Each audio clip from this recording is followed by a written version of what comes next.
Hello guys, എല്ലാവർക്കും നമസ്കാരം. നമ്മുടെ ശരീരത്തിലെ ഏറ്റവും അത്ഭുതകരമായ ഒരു ദ്രാവകത്തെക്കുറിച്ചാണ് ഇന്ന് നമ്മൾ സംസാരിക്കുന്നത്. നിങ്ങൾക്ക് ഒരു മുറിവ് പറ്റുമ്പോൾ പുറത്തു വരുന്ന ആ ചുവന്ന ദ്രാവകം, അതെ, രക്തം അഥവാ ബ്ലഡ്.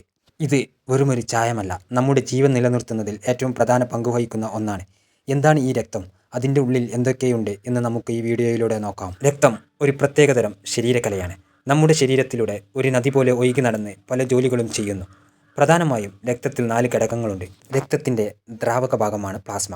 കൂടുതലും വെള്ളമാണിത്. പോഷകങ്ങൾ, പ്രോട്ടീനുകൾ, ഹോർമോണുകൾ എന്നിവയെ ശരീരത്തിൻ്റെ പല ഭാഗങ്ങളിലും എത്തിക്കുന്നത് പ്ലാസ്മയാണ്. രക്തത്തിന് ചുവപ്പ് നിറം നൽകുന്നത് ചുവന്ന രക്താണുക്കൾ. ഇവയുടെ പ്രധാന ജോലി ഓക്സിജനെ ശ്വാസകോശത്തിൽ നിന്നും ശരീരത്തിൻ്റെ എല്ലാ കോശങ്ങളിലേക്കും എത്തിക്കുക എന്നതാണ്. നമ്മുടെ ശരീരത്തിലെ സൈനികരാണ് ഇവർ, വെളുത്ത രക്താണുക്കൾ. രോഗാണുക്കളെയും ബാക്ടീരിയകളെയും വൈറസുകളെയും നശിപ്പിച്ച് നമ്മളെ രോഗങ്ങളിൽ നിന്ന് സംരക്ഷിക്കുന്നു. നമുക്ക് മുറിവുണ്ടാകുമ്പോൾ രക്തം കട്ടപിടിക്കാൻ സഹായിക്കുന്ന പ്ലേറ്റ്ലെറ്റുകൾ വലിയ രക്തസ്രാവം തടയുന്നത് ഇവരുടെ പ്രധാന ജോലിയാണ്. ചുരുക്കത്തിൽ പറഞ്ഞാൽ രക്തം ഒരു ഡെലിവറി സർവീസ് പോലെ പ്രവർത്തിക്കുന്നു. ഓക്സിജനും ഭക്ഷണവും എത്തിക്കുന്നു, മാലിന്യങ്ങൾ പുറത്തു കളയാൻ സഹായിക്കുന്നു, ഒപ്പം നമ്മളെ രോഗങ്ങളിൽ നിന്ന് സംരക്ഷിക്കുകയും ചെയ്യുന്നു. ഇത്രയേറെ ജോലികൾ ചെയ്യുന്ന ഈ അത്ഭുത ദ്രാവകത്തെക്കുറിച്ച് നിങ്ങൾക്ക് മനസ്സിലായി എന്ന് കരുതുന്നു. ഈ വീഡിയോ ഇഷ്ടമായെങ്കിൽ ലൈക്ക് ചെയ്യുവാനും ഷെയർ ചെയ്യുവാനും മറക്കരുത്. ഇതുപോലെയുള്ള കൂടുതൽ അറിവുകൾക്കായി എൻ്റെ ചാനൽ സബ്സ്ക്രൈബ് ചെയ്യുക. അടുത്ത വീഡിയോയിൽ കാണാം. അതുവരേക്കും ബായ്.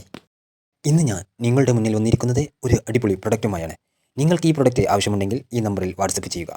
അല്ലെങ്കിൽ മീഷോ ഓൺലൈനിലും നിങ്ങൾക്ക് ഈ പ്രൊഡക്റ്റ് ലഭിക്കുന്നതാണ്.